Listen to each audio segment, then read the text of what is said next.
Bismillahirrahmanirrahim. Alhamdulillah wassalatu wassalamu ala Rasulillah Sayyidina Muhammad ibn Abdullah wa ala alihi wa sahbihi wa man walah. Subhanaka la ilma lana illa ma 'allamtana innaka antal alimul hakim. Rabbi shrah li sadri wa yassir li amri wahlul 'uqdatam min lisani yafqahu qawli. Ya Fattahu ya Alim, ya Fattahu ya Alim, ya Fattahu ya Alim, iftah alaina futuhal arifin. Hadratul mukarram wal muhtaram, murabbi arwahna wa ajsadina, Sayyidul Walid Abuya al-Habib Muhammad Quraish bin Qasim bin Ahmad Baharun, matta'ana Allahu bituli hayatihi syarifah wa kathara Allahu amthalah wa atala Allahu amrahu fid dunya wal akhirah. وكذلك الأساتذة الكرماء والأصحاب النجباء رحمني ورحمكم الله. Alhamdulillah. Lagi-lagi kalimat Alhamdulillah kita lantunkan kepada Allah Subhanahu wa Ta'ala, karena begitu banyaknya nikmat yang Allah semua berikan kepada kita sehingga kita lalai. Allah Subhanahu wa Ta'ala telah memberikan kepada kita nikmat Allah menjadikan kita sebagai manusia. Allah berfirman, walaqad karramna bani Adam, sungguh kami telah muliakan anak keturunan Adam. Bagaimana kalau Allah Subhanahu wa Ta'ala ciptakan kita sebagai hewan? Ini adalah kemuliaan yang Allah berikan kepada kita, yang harus kita ingat dan harus kita syukuri. Begitu juga Allah Subhanahu wa Ta'ala memberikan kepada kita, mengizinkan kita, memberikan kepada kita nikmat yang sangat besar, yaitu nikmatul Islam. Nikmat kita bisa mengucapkan la ilaha illallah, wa hadha ni'mah la ya'uduhun nas minan ni'am. Nikmat ini banyak sekali orang yang mengira bahwa ini bukan nikmat. Rasulullah sallallahu alaihi wasallam bersabda, la ilaha illallah hisni, man dakhala hisni amina min adzabi. La ilaha illallah adalah bentengku. Kata Allah Subhanahu wa Ta'ala dalam hadis kursinya, barang siapa yang masuk ke dalam bentengku, maka dia akan aman dari azab Allah Subhanahu wa Ta'ala. Dikisahkan tentang fadilah kalimat la ilaha illallah yang kita semua baca setiap hari, bahwasanya di akhirat nanti terakhir orang yang akan masuk surga Allah Subhanahu wa Ta'ala yaitu seseorang yang dalam kehidupannya, dari mulai dia lahir sampai dia wafat, belum pernah sama sekali mengamalkan amal-amal saleh. Hanya saja pada suatu saat orang tersebut pernah mengambil suatu kertas, ternyata di kertas tersebut adalah lafaz la ilaha illallah yang ia baca tanpa sengaja. Di akhirat orang tersebut Allah masukkan ke dalam surganya dengan sebab dia membaca kalimat la ilaha illallah saat dia mengambil kertas. Karena penasaran dia baca. Para sahabat yang mendengar hadis tersebut, karena mereka khauf lillah, mereka hamba-hamba yang takut kepada Allah, mereka berharap ya Rasul, mereka berharap dalam hatinya, coba seandainya itu adalah aku. Saking mereka takutnya kepada Allah Subhanahu wa Ta'ala. Ini adalah para sahabat Rasulullah sallallahu alaihi wasallam. Nikmat juga yang Allah berikan kepada kita, yaitu nikmat kita dijadikan umat Nabi Muhammad sallallahu alaihi wasallam. Sebagaimana dalam tafsir walau sawfa yu'tika rabbuka fatarda, Rasul menginginkan umatnya untuk masuk semuanya ke dalam surga Allah Subhanahu wa Ta'ala.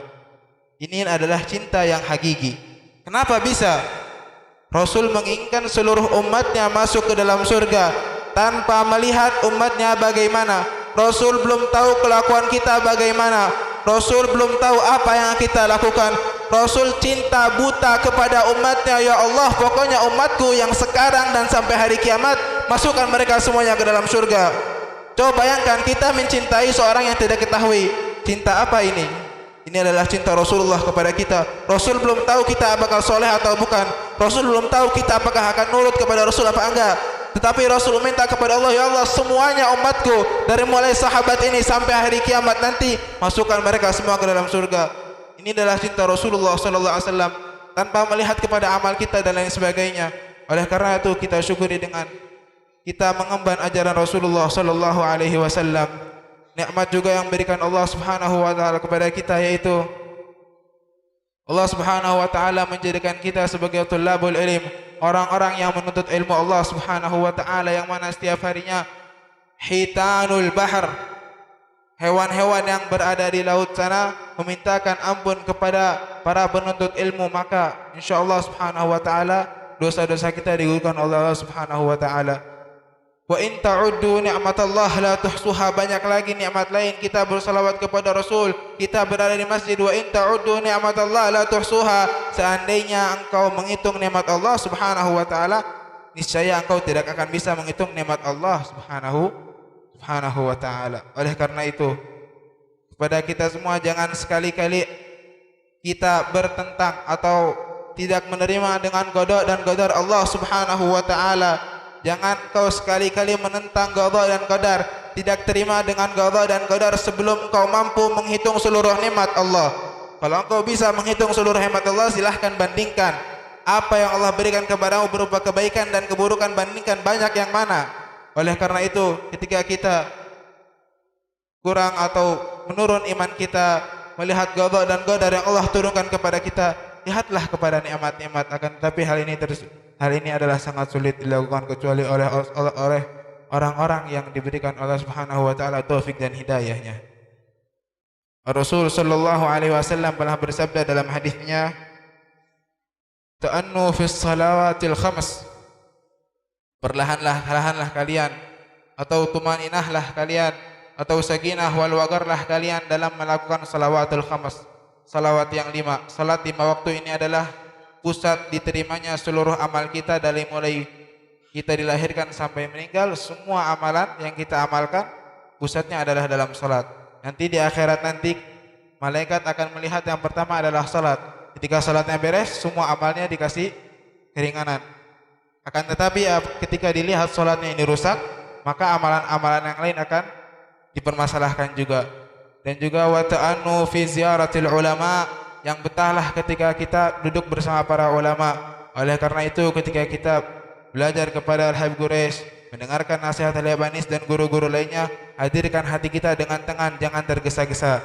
Wa ta'annu fis salati wassalami alaih, dan juga perlahan-lahanlah dalam bersalawat kepada Rasul.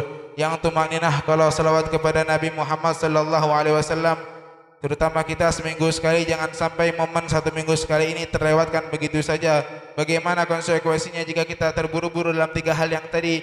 Fa in ista'jaltum muttum ala su'il khatimah. Kalau kalian tergesa-gesa dalam 3 hal tersebut, maka dikhawatirkan kalian akan meninggal dalam keadaan su'ul khatimah. Wa man ta'anna, barang siapa yang perlahan-lahan tumaninah, sakinah wal waqar dalam hal-hal yang tadi, famata, kemudian dia mati, mata ala husnil khatimah, maka Allah Subhanahu wa taala akan meninggalkan dia dalam keadaan husnul khatimah. Tiada hal yang berharga di dunia ini kecuali meninggal dalam husnul khatimah. Ya Allah biha, ya Allah biha, ya Allah bi husnul khatimah. Wassalamualaikum warahmatullahi taala wabarakatuh.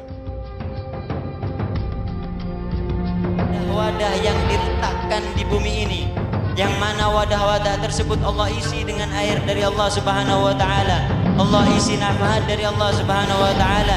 Dan ketahuilah wadah-wadah tersebut siapakah itu?